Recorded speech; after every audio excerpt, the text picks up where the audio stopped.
Good? All right. Hey, welcome. The rest was well needed and well deserved. I hope that you got a lot of that rest. But we're back, and we're back with Genesis. And we last left off Brother Brian over here.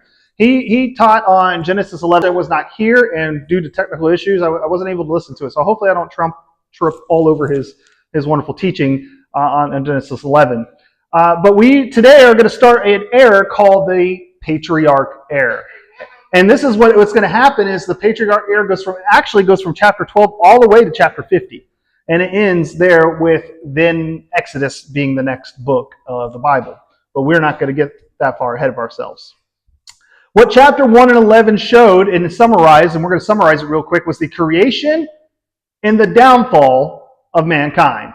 And what we last left off in chapter 11 was the Tower of Babylon and God coming in and confusing the languages of all the people and them having to scatter and becoming what? Different nations.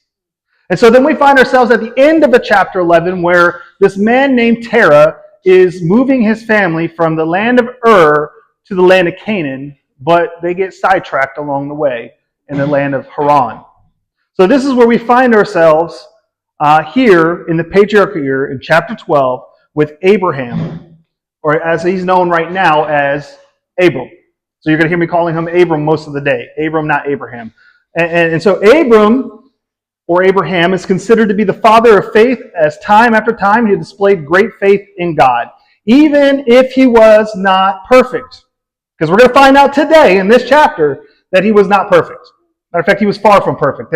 He was the father of faith, and then there was the perfecter of faith. Y'all got to guess who the perfecter of faith is?